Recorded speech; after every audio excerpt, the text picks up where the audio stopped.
धन्यवाद सर, आपने मेरे को बोलने का अवसर दिया। मैं ज्यादा रेपुटेशन ना करते हुए सीधा बिल का विरोध करने के लिए खड़ा हुआ हूं। मैंने आज देश के गृह मंत्री का अच्छे तरीके से भाषण सुना और उन्होंने बार बार एक ही बार को 2-3 बातों को ज्यादा जोर दिया। एक तो उन्होंने कहा कि विरोधी दल भ्रम फैला रहे हैं, मुसलमानों के बीच डर फैला रहे हैं। ये हमने फैलाया हुआ डर नहीं है।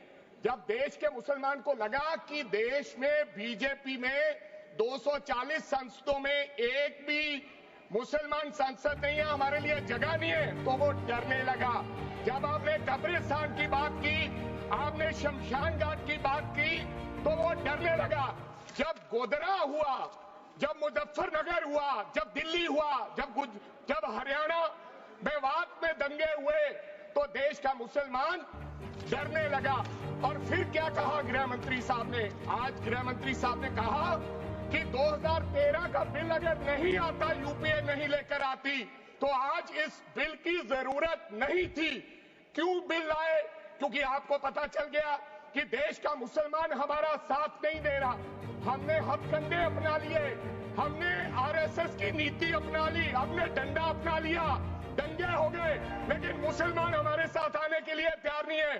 फिर आपको पता चला, आपने एक और आंकड़ा दिया, आपने कहा 1913 से 2013 तक केवल 18 लाख मुसलमानों का जमीन था, और 2013 से अब तक 21 लाख और हो गया, यानी कि 39 लाख टोटल जमीन हो गया। तो आपको किसी ने समझाया मुसलमान को अगर आपके बस में करना है, ये आरएसएस की नीति नहीं अपनाएगा जितनी देर आप इनकी सांस प्रणाली बंद नहीं करोगे, अगर वक्फ बोर्ड नहीं छीनोगे, अगर जमीनें नहीं छीनोगे, तब तक मुसलमान आपके सामने झुकने वाला नहीं है। जैसा आपने पंजाब में करने की कोशिश की, किसान झुका नहीं, पंजाब के लोग नहीं झुके, सिख नहीं झुके, तो आपने एमएसपी का झगड़ा आज तक डाला हुआ है कि किसान की सांस प्रणाली बंद कर दो तो पंजाब अपने आप झुक जाएगा। आर्थिक जब झुक जाएगा तो हमारी ईन मान लेगा और हमारे साथ आ जाएगा। आदरणीय सर, आपने बार बार कहा, आज गृह मंत्री साहब ने कहा गवर्नमेंट प्रॉपर्टी पर किसी का अधिकार नहीं है, पंचायत की जमीन कोई दान नहीं दे सकता है। मैं आपको इसके पीछे लोचा क्या है, इसके पीछे छुपा हुआ राज क्या है? 1947 में जब बंटवारा हुआ था, 47 से लेकर 1954 तक सारी प्रॉपर्टी गवर्नमेंट के नाम हो गई थी।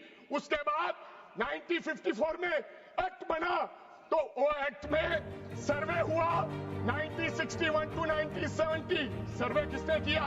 कलेक्टर ने। अगर पंजाब की, हरियाणा की, हिमाचल की बात करूं तो डिविजनल कमिश्नर अंबाला बैठते थे, उन्होंने सर्वे किया, तहसीलदारों ने सर्वे किया, तो वक्फ बोर्ड को ये जमीन देने का काम किया। अब क्या हो गया? जैसे राहुल गांधी कर्नाटक में भाषण देते हैं, गुजरात में मुकदमा दर्ज होता है, सजा हो गई। गवर्नमेंट की प्रॉपर्टी तो 1947 और 1954 में तो सारी प्रॉपर्टीज गवर्नमेंट की थी। अब एक बंदा खड़ा होगा तो वो कहेगा कि यहाँ पर ये गवर्नमेंट की प्रॉपर्टी है, डिस्प्यूट होगा, तो आप वक्फ वाले यूजर का अधिकार खत्म कर दोगे कि ये तो जमीन गवर्नमेंट की थी, आप उसकी जमीन छीन लोगे।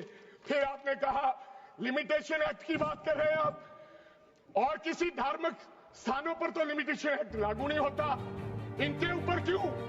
आप जानबूझकर इनको अपनी लात के नीचे से दबाना चाहते हो, इनकी छाती पर चढ़ना चाहते हो, जानबूझ के मुसलमान को मारना चाहते हो, जानबूझ के इस देश में मिनॉरिटीज को खत्म करना चाहते हो। ये पहला हमला मुसलमान पे है, फिर सिखों पे होगा, फिर और लोगों पे होगा। और लास्ट आपने कहा प्रैक्टिसिंग मुस्लिम, एक आपने और कंडीशन लगा दी लास्ट कि 5 साल प्रैक्टिस मुस्लिम होना चाहिए, वो दान दे सकता है।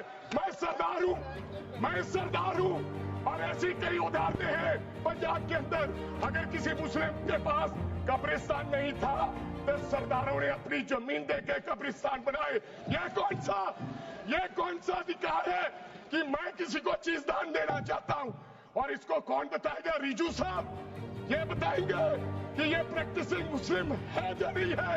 ये सरासर अन्याय है।